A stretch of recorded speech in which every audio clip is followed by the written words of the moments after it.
여러분 반갑습니다.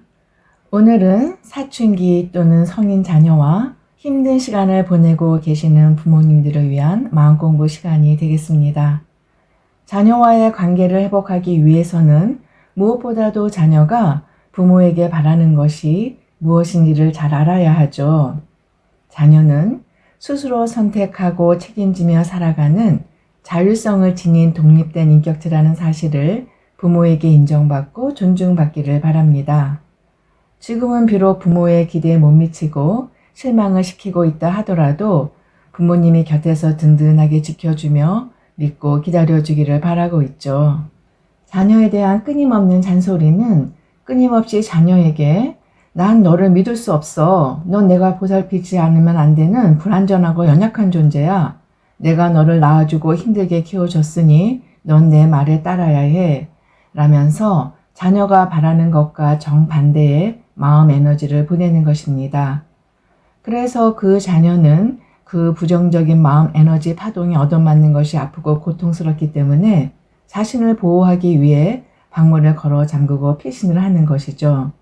직접적인 신체적 타격뿐만 아니라 맑은 눈빛, 얼굴 표정과 태도 속에 담겨져 전해지는 파동 에너지도 사람을 참 많이 아프게 합니다. 저는 아들의 사춘기 시절 아들이 엇나가는 것은 남편이 아들을 때렸기 때문이라고만 생각했어요. 그런데 아들이 저한테 이렇게 말하는 거예요. 아빠한테 몇 대 맞고 끝나는 게 차라리 마음 편해. 엄마는 끊임없이 잔소리하고 얼굴은 굳어 있잖아? 나는 그게 더 힘들어.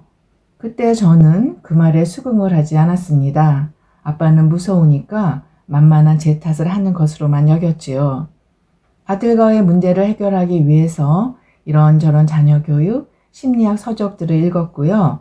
비폭력 대화법까지 연습하면서 실행하고 노력했는데요. 그렇지만 아들이 던진 말 한마디는 저의 모든 노력을 무너뜨리는 충격을 주었습니다. 엄마가 노력하고 있는 건 알겠는데 엄마는 근본적으로 바뀐 게 하나도 없어. 저는 뒤통수를 망치로 세게 맞는 듯한 충격을 받았지만 그 말을 부인할 수가 없었어요. 뭔지는 모르겠지만 맞는 말이라고 느껴졌거든요. 그때부터 근본적으로 바뀐다는 게 무엇인지에 대한 고민과 질문을 스스로에게 치열하게 던지기 시작했습니다. 우연히 양자역학을 접하게 되면서 에너지의 법칙에 눈을 뜨게 되었고요. 그때 많은 깨달음을 얻으면서 의문점들이 해소되기 시작했습니다. 양자역학은 눈에 보이는 입자가 본질이 아니라 그 입자를 만드는 에너지, 파동 정보가 이 우주의 본질임을 명확히 밝혀주고 있습니다. 이 양자역학을 처음 접했을 때도 제가 가지고 있던 모든 생각과 믿음이 한꺼번에 무너져 내리는 경험을 또 하였지요. 그리고 자신의 에너지를 바꾸는 것이 바로 내면 아이의 상처를 치유하는 것이란 것도 알게 되었습니다. 그때부터 3, 4년 동안은 정말 치열하게 내면 아이의 상처 치유에 몰입했습니다. 갑자기 불안감과 우울감, 절망감이 화산처럼 폭발하려고 하면 그 에너지가 남편이나 아들에게 전달될까 봐서 한밤중이나 새벽에도 일단 집 밖으로 뛰쳐나왔습니다. 혼자 차를 운전하면서 그 안에서 소리를 지르고 울고 불고 하기를 반복했죠. 에너지가 충분히 발산되고 마음이 가라앉은 후에야 집으로 돌아오곤 했습니다. 자녀와의 관계 회복을 위해서는 이렇게 내 안에 힘든 에너지가 자녀에게 나가지 않도록 미리미리 발산하는 게 중요합니다. 이 과정이 힘들기도 하고 또 우습기도 하고 귀찮기도 하죠. 또 내가 이러다 미치는 거 아니야? 하는 두려움이 생기기도 합니다. 또 혼자 있을 만한 시간이나 공간이 없어 잘하지 않는 경우가 많기도 하죠.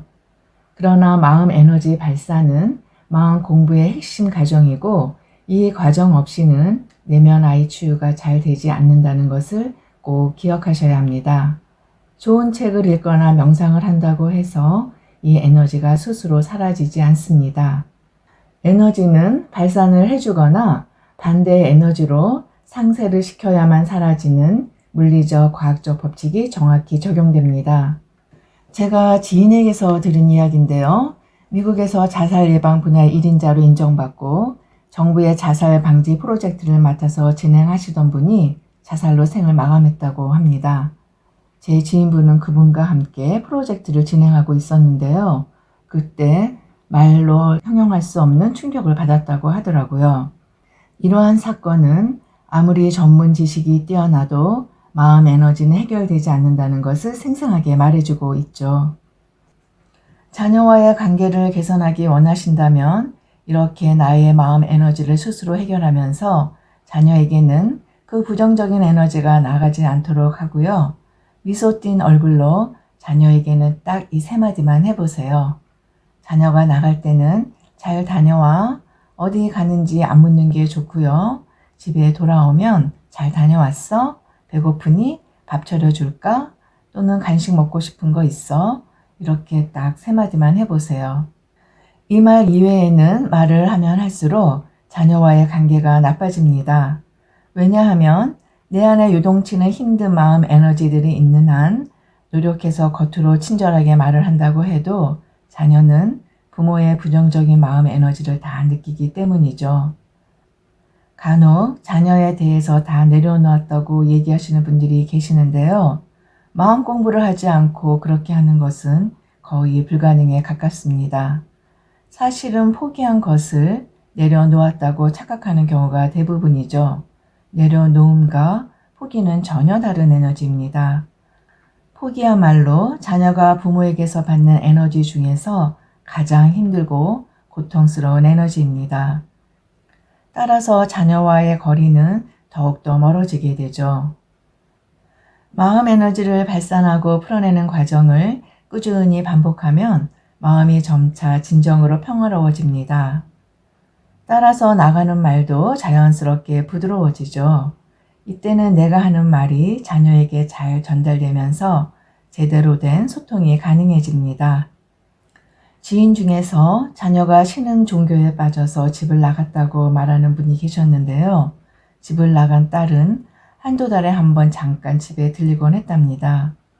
그런데 그때마다 부모들은 걱정과 분노에 휩싸여서 딸에게 당장 그 종교 집단에서 나오라고 성화를 해댔죠. 제가 이렇게 조언을 해드렸습니다. 일단 따님이 하고 싶은 대로 하도록 놔두세요. 설득은 이미 해보실 만큼 해보셨는데 설득이 안 되잖아요.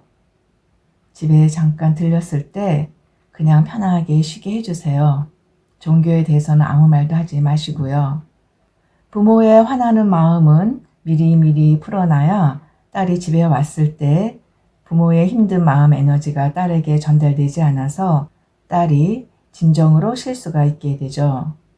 다행히 저의 조언을 잘 따라 주었던 지인분은 딸이 점차 집에 오는 횟수가 많아진다고 하셨고요. 어느 날 스스로 집으로 완전히 들어왔다고 전해주셨습니다. 우리가 부모로서 해야 할 일은 자녀를 바꾸려 애쓰는 대신에 자신의 내면을 들여다보고 자신의 상처를 치유하는 것입니다. 그래서 나의 힘든 에너지가 자녀에게 전달되지 않도록 하는 것이죠. 이것이 상처의 대물림을 막는 길입니다. 내면 아이와 나와의 관계가 곧 나와 자녀와의 관계입니다. 내면 아이와 함께 잘 소통하며 서로 믿고 사랑하게 될 때 나와 자녀와의 관계는 저절로 좋아집니다. 내가 안에서 소용돌이 치던 에너지를 잠재우면 그 에너지가 만들었던 현실도 힘을 잃고 사라지는 것이지요. 이 법칙을 양자역학에서는 두 개의 양자가 항상 얽혀서 동시에 작동하는 양자 얽힘으로 설명하고 있고요. 부처님은 A가 있으면 B가 있고 A가 없으면 B도 없다라는 연기법으로 가르쳐 주셨습니다. 자녀를 낳아 키우는 세상의 모든 부모님들은 그 자체로서 정말 위대한 일을 하고 계시다는 것을 꼭 기억하시고요. 어떤 어려운 상황에 계시더라도 포기하지 마시고 힘을 내셨으면 좋겠습니다.